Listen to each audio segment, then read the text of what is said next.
Hi, I'm Jim McCann, founder of 1-800-Flowers. I'm not satisfied when I learn something new unless I share it forward. And so we created this podcast to continue that, to share forward the wonderful people we get to meet and most importantly get to learn from and make our lives richer and better. Together we'll cover the human experience. And for me, the human experience is foundational in the idea of relationships. The topics will be far-reaching, but common element you'll see here is it's all about relationships. So I invite you to join us on this journey. Come experience it with us, share your thoughts and ideas, and become part of our community. We'd love to have you.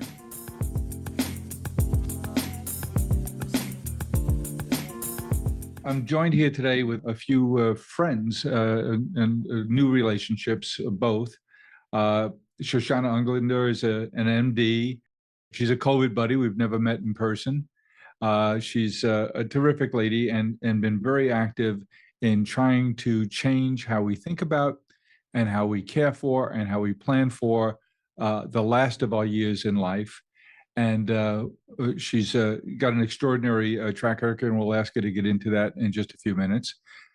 Joining me to help me make this conversation more productive and meaningful for our community is a new friend, Angela Stribling. She was a COVID friend, but we ruined it by meeting in person back in March. We were at a climate conference together where her soon-to-be, when I say soon, I mean only a few days from now, soon-to-be husband, Ken Washington, was at the event. Angela joined him there. And as you'll quickly hear, Angela brings a lot of gifts in terms of her knowledge and her experience. But what we'll hear first is the gift she brings of her beautiful voice.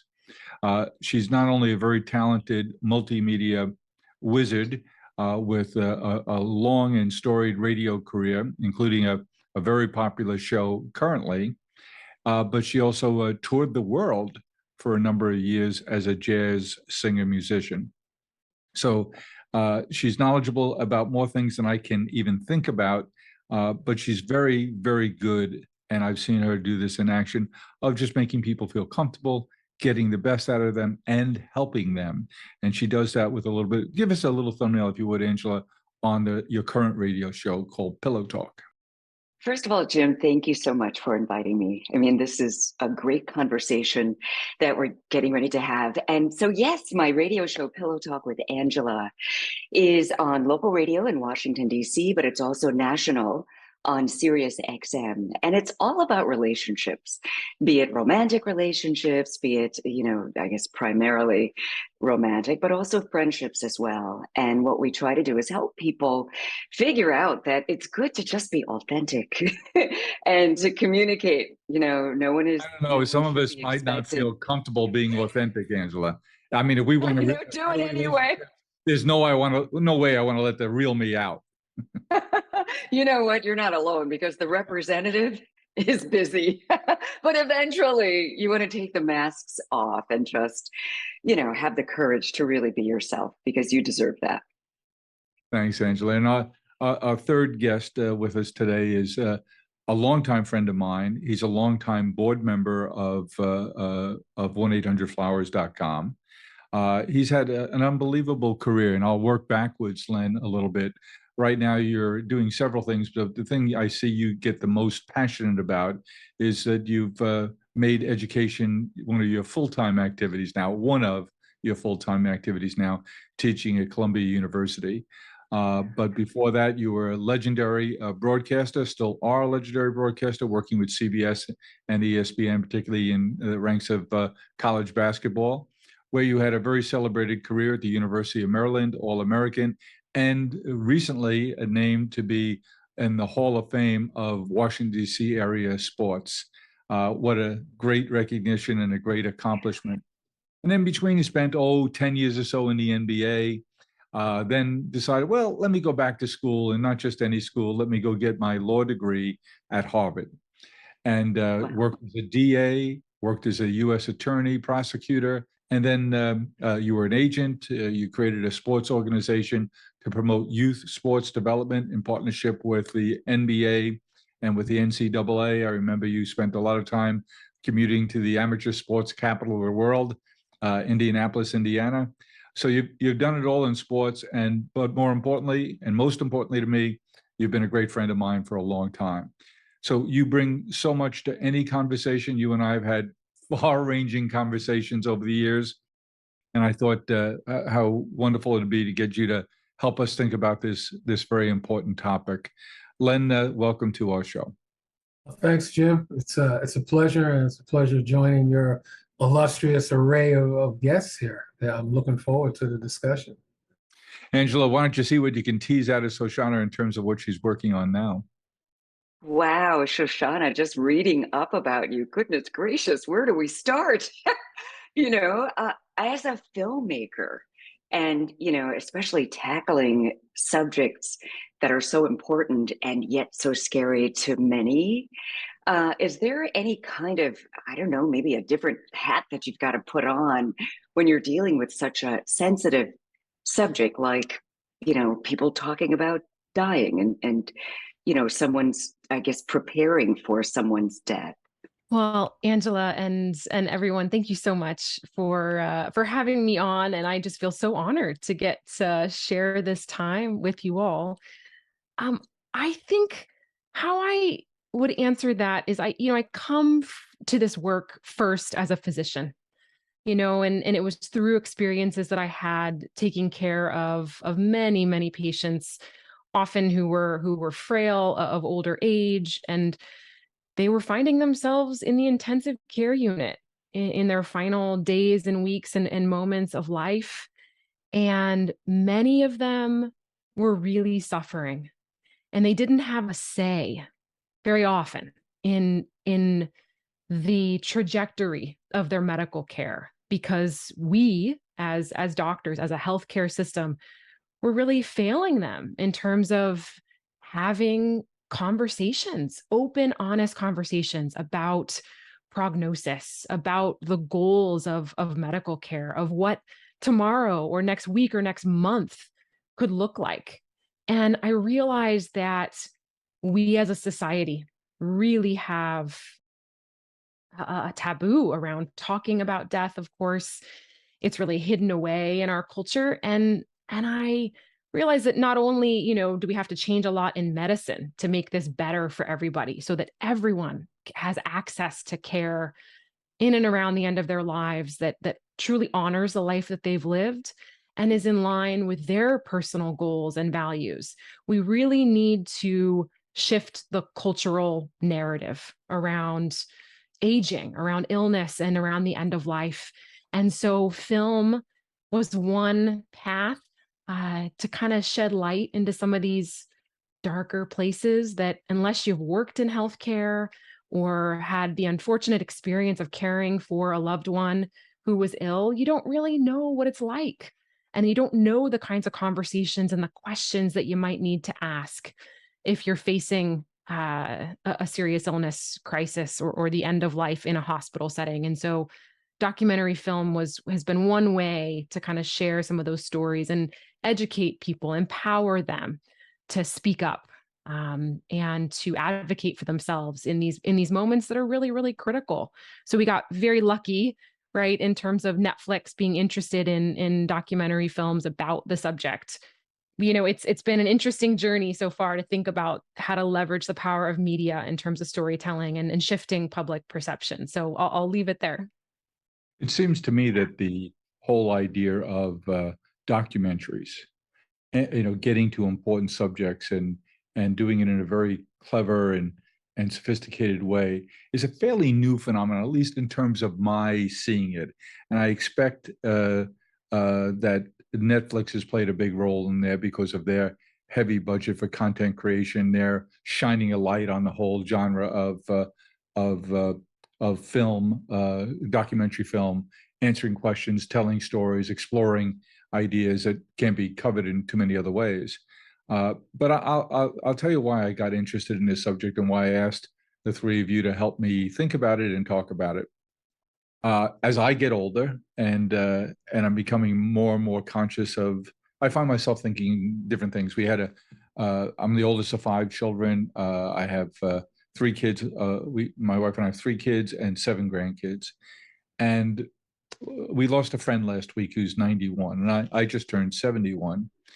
and he was a wonderful guy. He duped me 40 plus years ago.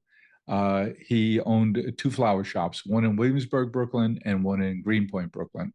And he called me up and said, "Would you be interested in buying my flower shops?" And I said, "Well, why would you be interested in selling?" And he said, "Well, I just had my fifth heart attack, and I'm just around 50 years old. And my doctor said if I go through one more Mother's Day, the stress will kill me."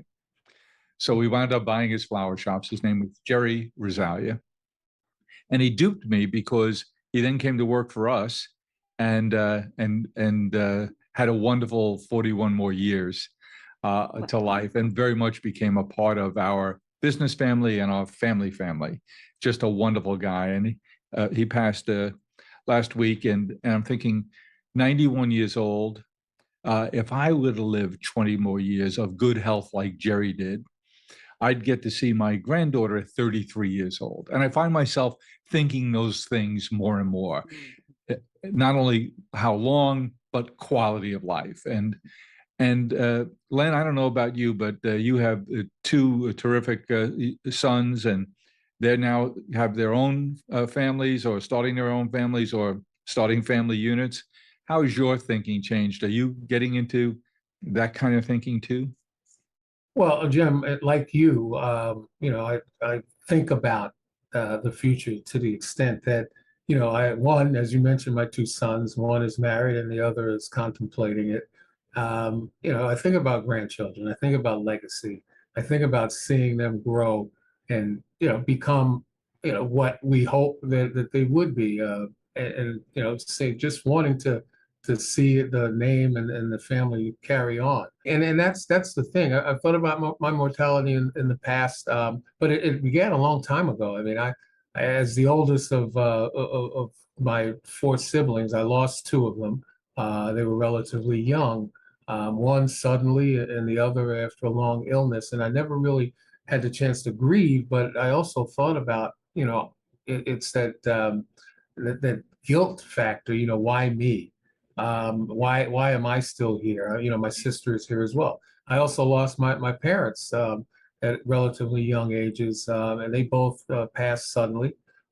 So I've had an awful lot of transitioning in my family, and I've always thought about what happens now. I've been able to accomplish a lot of things along with my wife. What happens tomorrow? As you mentioned, some of the health scares that I've had.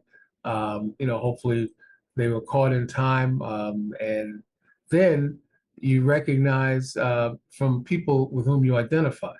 And I put this out because most recently, there are two people who had somewhat impact on my life who have passed away. One at a ripe old age of 88, and that was the great Bill Russell, who was a terrific basketball player, but a tremendous had a tremendous impact on social justice and some of the things that many of us have followed. The platform that he had, a lot of us looked at and tried to emulate with regard to how he carried himself. And the other, believe it or not, was Tony Dow, Wally on Leave It to Beaver. I mean, we grew up with him, and you think about, okay, Wally taught me in many ways how to be a big brother to that extent. So to associate with those losses and to think, okay, am I just someone who, if you can use the analogy, you put your finger in a glass of water, and once you take it out, is that what happens in my passing? Or is there something that I've left? But going forward also, again, what lies after all of this? The struggles, the grief, the victories, Joy. the things that you definitely want to celebrate. What comes after when it's time for me to transition? From a religious standpoint, I kind of straddle two religions. Gail is Jewish, and I kind of adopted the Jewish faith to a great extent. We go to synagogue, etc. But I was also raised AME, African Methodist Episcopal, and the New Testament particularly is something that has played a big role in my life, as well as Catholicism, having gone to Catholic school. So now, you have the idea of life after, or you have the idea that, you're a green shoot until you turn brown and now you're swept away. So all of those things, with a discussion like this are things that I'm interested in hearing, as far as what everyone's thoughts are. And for a long time, and I'll leave it at this, I've been a fan of listening to Dr. Elizabeth Kubler-Ross and her 5 stages of dying, and wondering, particularly when I had my bout or continue to have my bout with prostate cancer, which in my treatment they got it because they caught it early, but I've given those thoughts as well. Well, Len, you just triggered a thought. Now I'll put something on the table and we can all dissect me. But I'm very, very fortunate. And I think relationships here are going to be a recurring theme of comfort and importance here. And as I said, now at the stage where I have grandkids, you are on the precipice of that, Len, over the next several years, perhaps. It does change my perspective. I think the things I think about more and more now and in the future are them and what stages they'll be at and when will, I want to make sure the youngest are old enough to remember me. Exactly. And I think of those things. But I'm fortunate enough to be part of a group of 10 men. I'm frankly the youngest of those 10 guys. They're just wonderful, terrific guys. We get together for a long weekend at spring training baseball in Florida. We all love baseball, and we get together, and it's just 10 guys, and we talk about baseball. We have wonderful meals. We have good wine, and we talk. And we talk a lot about baseball, and we talk about a lot of other things. And it was just when we last gathered that I made a confession. And the confession at dinner was that I'm thinking more and more about what the end of my life will be like. And I confessed that I would be more comfortable, Shoshana, if I had the gift of faith. And while I was raised Catholic, I can't tell you that I have any great set of beliefs there. And I know among my friends, several who were in that room, that they have the gift of faith. And it opened up a dialogue that was long, emotionally draining and rewarding at the same time. And we've continued that conversation. And one of those 10 dear men and friends lost his wife last week. And we had a talk last night about our talk. What role do you think faith can and does play in how we view our end of life? You're absolutely right. And I have to say, Jim, it's such a gift that you brought to your group of longtime friends, because this is hard stuff, right? Angela, like what you're saying, I mean, no matter what stage you are in life, these are difficult topics. And especially if you're feeling, distant from the end of your life. In reality, right? COVID has shown us that our mortality is never far away, right? Yes. Nobody knows what tomorrow will bring. Okay. And that's always been the case, right? COVID just made that all the more obvious to all of us. But Jim, the fact that you brought up this conversation in a group of men for whom I hate to overgeneralize here, but men tend to have a really hard time with this stuff, even more than women. Right. And that's what we makes found this group so extraordinary, Shoshana, is that, this is a group of men that I felt comfortable bringing this up with, because it's not a typical group of guys. They're deep thinkers, they're thoughtful people, they're smart beyond their education. And that's why I felt comfortable bringing it up. But I'm telling you, it pulled the scab off a lot of feelings for all of us. I'm curious to find out, when you talk about faith, the role that it plays. Is it about an afterlife? Is it about Len, don't you think that if your faith gives you a sense of conviction that there is an afterlife that's attractive, that would make us more comfortable? I would say that it would, but to convince anybody that there is an afterlife, everybody wants proof, and you can have the strongest faith that you possibly can, but people still want proof. And then the other side of faith is that we talk about who we leave behind, and the idea that they will succeed, that they will live long, prosperous, generous, and the painless lives. That's another aspect of faith after we go, even if, that's it, that's the final curtain and there's nothing left. So, well, it certainly does shape what we do while we're still here, right? yeah, for a lot of folks, it certainly does. And for others, not at all. They figure that that's it and there's no more. So, I can do and get what I want out of this life regardless. But, I don't subscribe to that because, in some ways, I kind of do believe that there is a reward, after the energy is gone from this shell, if you will. Len, in my experience caring for patients,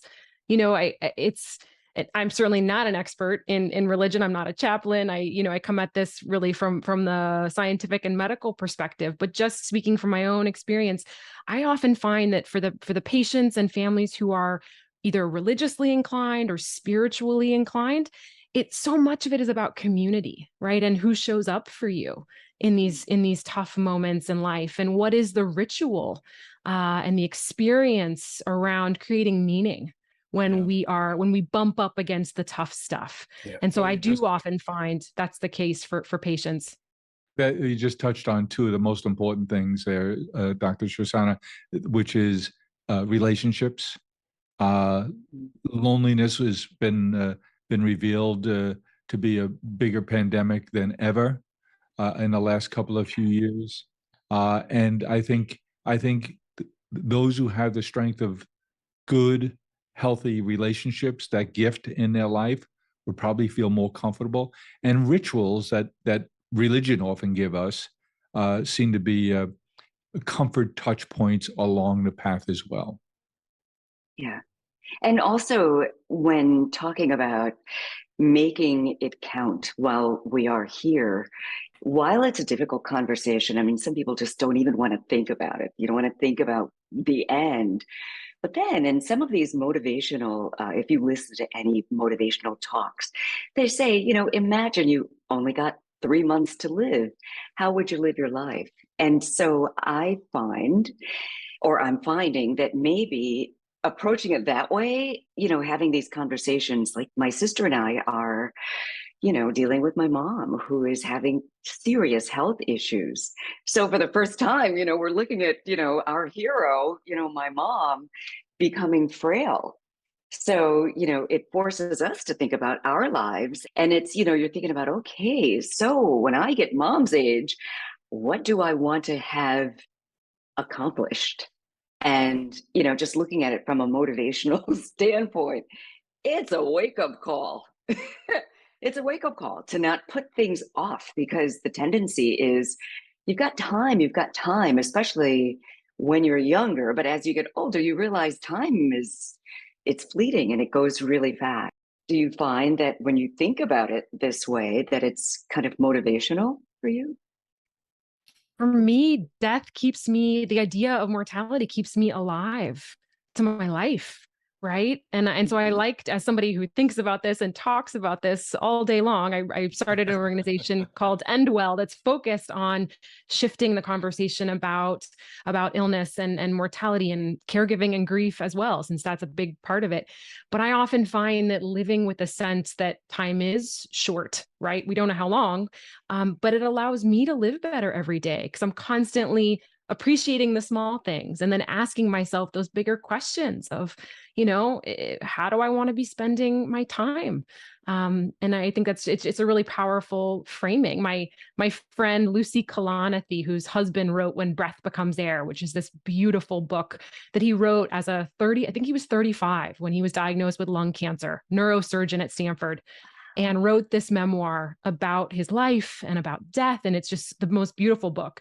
So his wife, Lucy, says, living and dying aren't separate things. We're doing both at the same time. Oh, I love that. Yeah, pretty darn powerful. I love it. Let me ask a quick question about, we talk about the kind of the stages of death and how it's drawn out for some folks. And, again, as I said, in my experience, except for my one brother who passed away after a long illness, every other death that I can relate to has been sudden. And so, the whole, the axiom about, you can walk outside and get hit by a bus.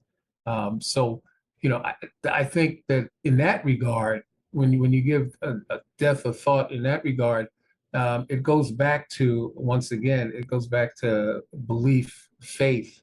And to me, it's a guide that, if I'm going to go today, if I'm going to go at this moment, hopefully I've lived a life that, essentially most people would consider is exemplary, to the extent that I can. And Lord knows I've made a lot of mistakes.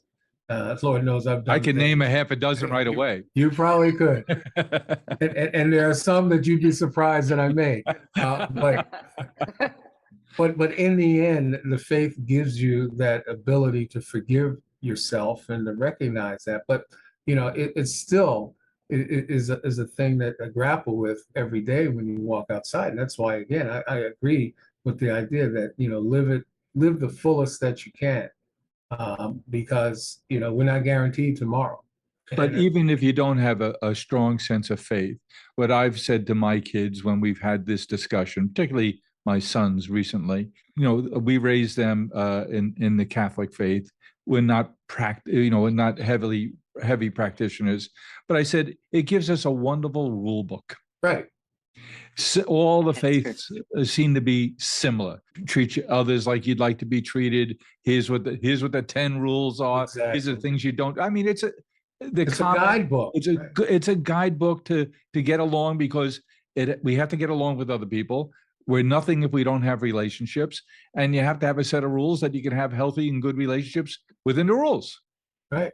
Yeah. But something you said, Shoshana, just struck me. You said this is a subject you're around all day, every day, personally, professionally, and in just doing some reading here, I read that people who are surrounded by reminders of death have lower death anxiety and show more authentic, self-driven motivation to achieve their goals. Sounds to me like you feel that every day.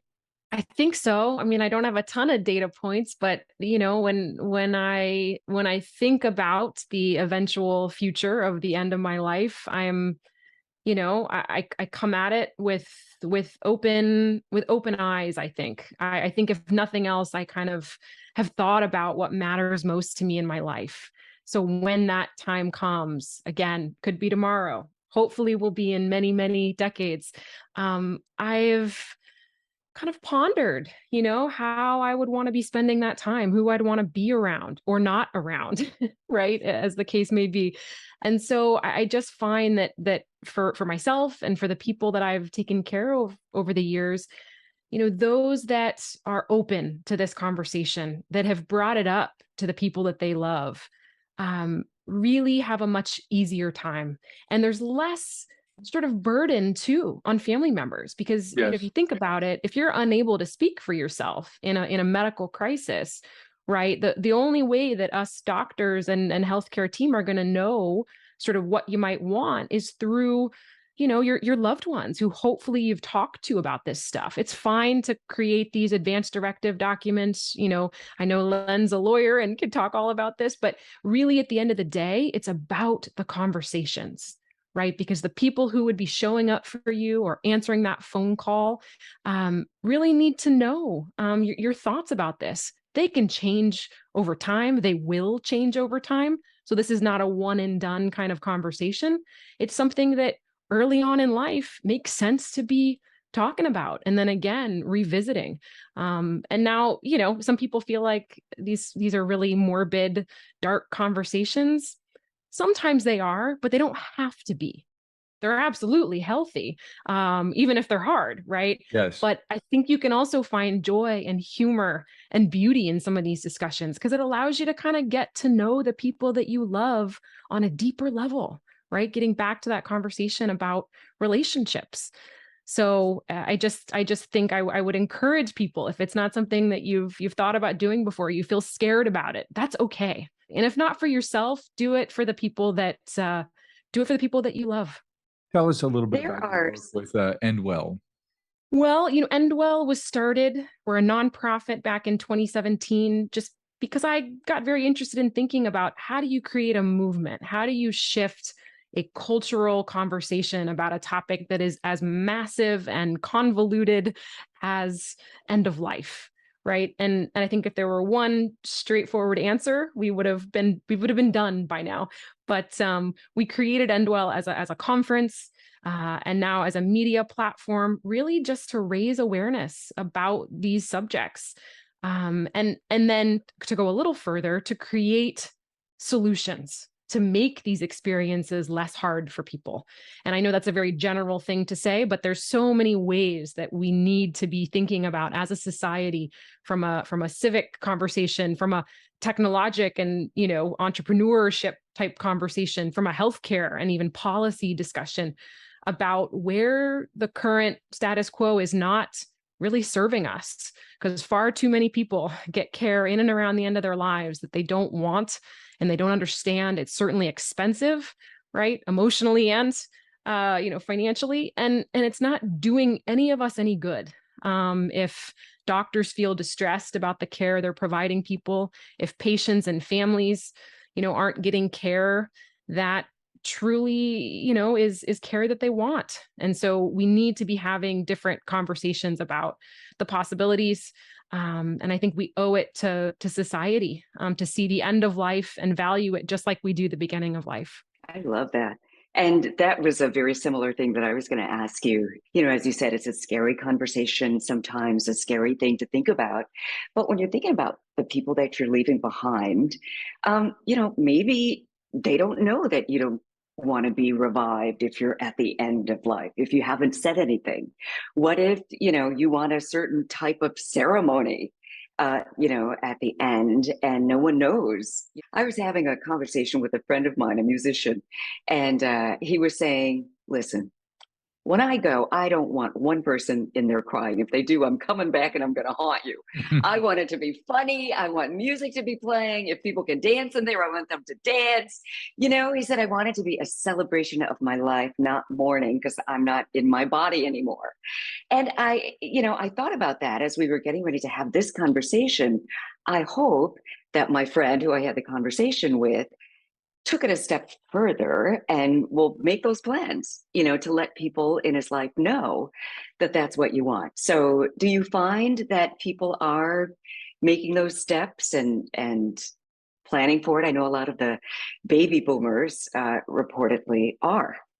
Yeah, it's not as many people as you would think are having these conversations. I think we think about it, we have a fleeting thought, we get motivated to do something, and then we say, ooh, well, how do I even approach that?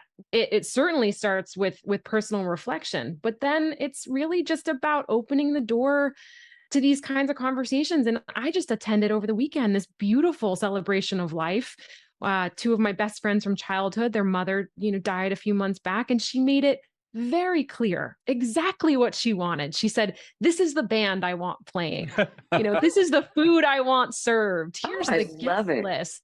And so I just felt it was sad, of course, to be there. But it really honored her and was a really beautiful experience. So I just, I think that in terms of thinking about autonomy and control, and certainly after you're gone, but even, the kind of love and care that you want when you're still alive. I just think it's so important to be thinking about this stuff.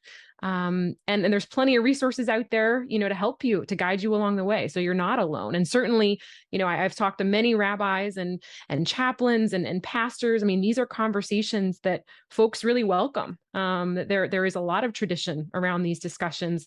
And I'm Jewish, and I've talked to many rabbis. We have a holiday, Yom Kippur, every fall, where we actually prepare for our own death every single year. There are, steps that we can take if you are religiously inclined, to be thinking about this stuff, and you have a path to do it. And so I just think this is such a critical conversation for everybody to be having, no matter how old you are. It's funny you say that, because, I kiddingly, my wife and I discuss it, but it's usually lighter. And I say, I want a New Orleans jazz band to play, march down Baltimore Boulevard, Route 1 at the University of Maryland, and everybody get behind it and sing. And, she thinks that I'm joking, and I keep trying to tell her, yeah, I'd like that if you can afford it, which, hopefully, you can try to do something. But the flip side of that is, my mother-in-law is 90 years old, suffers from dementia. My wife and her siblings have her in a home. But there are times when you don't know if it's dementia or if it's reality, when she says, I'm finished. I want to go right now. And they're having a hard time in, understanding it. She's not sick. She's gone through cancer, and she's made it through that. She's gone through some other illnesses, and I sit there and look at her sometimes, and I say, "Boy, she's going to outlive me." At 90 years old. But I really think, and this could be helpful for me to go back to my wife and my in-laws, my sibling in-laws, that what can you do when someone at that age just some days just gives up or seems to give up and says, I'm tired, let me go now, or something along those lines. That is a tricky one, right? And I think dementia or degenerative brain disease complicates it, right? Because the whole question of, does this person have insight or capacity to be making medical decisions? That's the sort of tricky point, right? And where doctors and neuropsychologists can be helpful in determining, right? Does this person, can they make a decision like that for themselves and opt, maybe if they live in a state where it's legal, for example, to end their own life, or to be thinking about changing, the goals of care. Dementia is a really tricky one. It's so painful to be a part of, and I think, there aren't great answers in that context. I was going to say there are times when I tell them, okay, if you get a Kevorkian machine, bring it to her and see what she'll say at that particular point in time. Maybe she'll snap out of it. I mean, it's not a joke, but it is something for them to really think about, to come to grips with it. So. And sometimes those thoughts can be fleeting too. So it's always, making a snap decision based on one thing someone said. But this is tricky stuff. And it's as much as we'd like it to be black and white, and there are so many shades of gray and nuance when it comes down to these conversations. They do tend to be pretty context specific. And so, I think the more that we can be open and honest and talking about it and enlisting the help of experts, professionals, it makes it certainly easier for everybody. Angela, you're about to start a new journey in your life this weekend. Yes. As on a beach in California. Yes. This is a subject you and Ken have ever chatted about? Yes, we talk about that. I mean, one of the things I love about my relationship with my soon-to-be hubby is that we talk about some really tough things. I mean, oftentimes we don't necessarily agree on certain things, but we figure out a way to push through. And, love is at the base of everything. Ken and I talk about, just some amazing things as it relates to, we haven't really talked about death though. So I'm glad that we're talking about this today. That's a conversation that Ken and I need to talk about, like what exactly when, whoever is left behind, what the other one wants. So that's something that we've got to put on our list. You should have him on your radio show and have a conversation about this. Ooh. That would be fascinating. That would. We should maybe just start. Wait until after you both say yes. Right. Be a deal breaker. You want to do what? Oh my gosh, it's so funny. I mean, in some of the conversations that I have with people about relationships, I mean, I think you'd all be surprised just some of the things that people open up to me about. And, this is one that we have not had. So this is a good pillow talk topic, just you and your spouse, just to make sure that your spouse or your intended knows what you want. Just like in my family, I know my mom wants to be cremated. My sister and I, have decided, okay, we'll go that route as well. But in your relationships, you need to know what the other person wants. The cremation is changing the rites and rituals around death that COVID contributed to as well. I think someone said before that that they're planning a service in the future. So that I'm seeing that more and more. I'm a florist in the flower business. We see that. In my personal life, we see that more and more where there's a cremation, which is now more than 50% of all the deaths in the U.S. resulting cremation. It's 75% in Canada, and the trend has been accelerating, especially during COVID. So that changes the rites and rituals, especially in the Jewish faith, where it's you had to do things right away.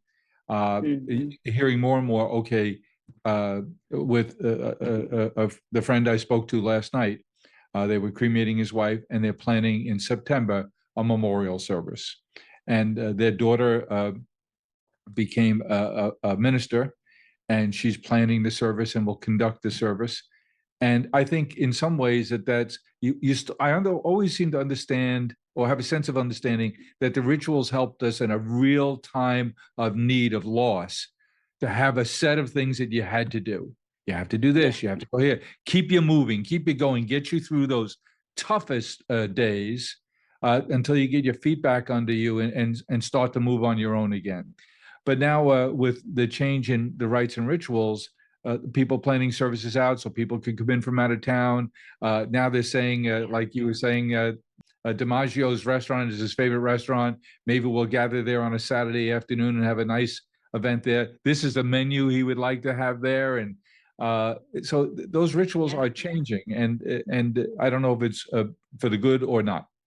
It seems to me that the more for folks who are inclined to really, have a say over these experiences when they're dying and when they're gone is really powerful. And what we're seeing is people opting for choices that truly honor them, right? And so for people who are interested in climate change and the environment, that we're finding that, burials in caskets in the ground certainly aren't very good for the environment. Cremation, it turns out, isn't either. We're seeing innovation happening in this space where there's people in Seattle. There's a team of designers who created a way to compost bodies.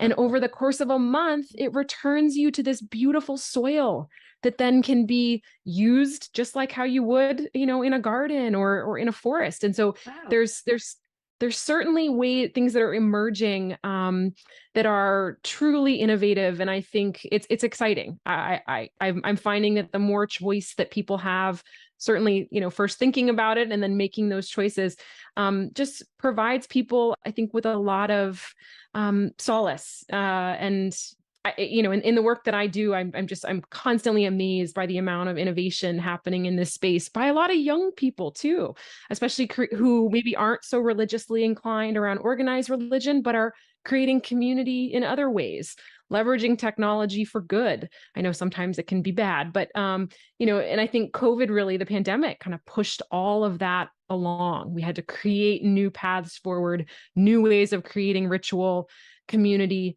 And I think it's really exciting. Len, perhaps it's true that you and I have both been accused of working so hard because we don't want to take the time to get old. And you get to work with, as I do, but you more specifically, with young people every day. You have these bright, talented, get up and go kind of people who are going to conquer the world, and you're exposed to them all day. Is this a subject that you ever touch upon in those conversations? Not really. I mean, it just never seems to be a specific time. And certainly, but these are all immortals you're dealing with. Yeah, exactly. The same way I felt back in those days, invulnerable. But I think now that we've had this conversation, I'm finding ways maybe I could fit it in. I mean, one of the courses I teach is kind of a historical survey of athlete activists, and the idea of sacrifice, the idea of fear, fear for lives, et cetera. Some of those things certainly could come into play. But the one thing that occurs in teaching, and now that I can reflect on it, is the idea of the energy that they present and that I essentially play off of, and it almost takes my mind further away from mortality and makes me think about those days when nothing could stop me, which I don't think is a bad idea as long as it's balanced with the idea that there's an inevitability. Yes. And so from that standpoint, I'm really appreciative of being part of this discussion, because I've learned an awful lot, and there's a lot of things that I can incorporate in the discussion without being considered morbid by my class. So, but yeah, working around young people, kind of pulls you away from the upfront thought of mortality, but you go back in a quiet moment. It helps you reflect, and there are so many good things that I can look back at life, and this is one of them, to be able to impart my experiences and knowledge and my mistakes to people, going forward, who have a world ahead of them. And in that regard, it keeps me happier that, maybe I've lived a life reasonably well lived. I love Well, how we're normalizing the conversation, even with Dr. Shoshana enlightening me just a few minutes ago about how I didn't know cremation was bad for the environment. For people who do want to know what are the better ways to start thinking about, again, it's something that, it's a tough conversation to get started, but I guess the more and more that you talk about it, you're like, you know what, I would like to be a little more earth friendly and environment friendly. I just have no idea what to be looking for. So, Jim, thank you again for inviting me to this conversation.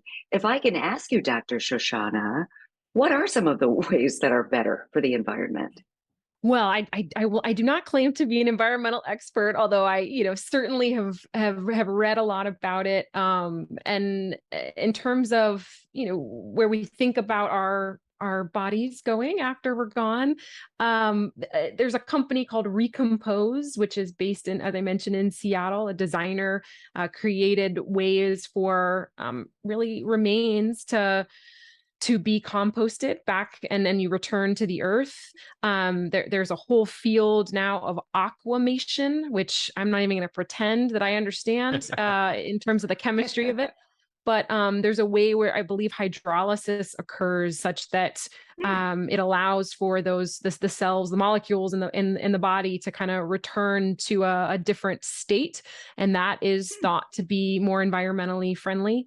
So there's all sorts of things emerging, and there's actually, it's a lot's being written about it and in the popular press, which is sort of exciting, and it's a topic that I think is on a lot of people's minds and something that we talk about at Endwell. And I would encourage folks to check out our website, endwellproject.org, and then there's a gazillion other incredible entities out there to help start these kinds of conversations. The 5 Wishes is a beautiful document you can find online. The Conversation Project is also, out there and doing wonderful work to encourage people of all walks of life, of all, faith traditions, to be having these kinds of conversations. They often go into faith communities and enlist the help of faith leaders to reach people who maybe traditionally, aren't open to these or haven't been open to these kinds of conversations. So there's a lot of resources out there, and I am just so thrilled that you all were willing to open the door to this conversation and have this discussion today. It's just been really eye-opening and truly an honor.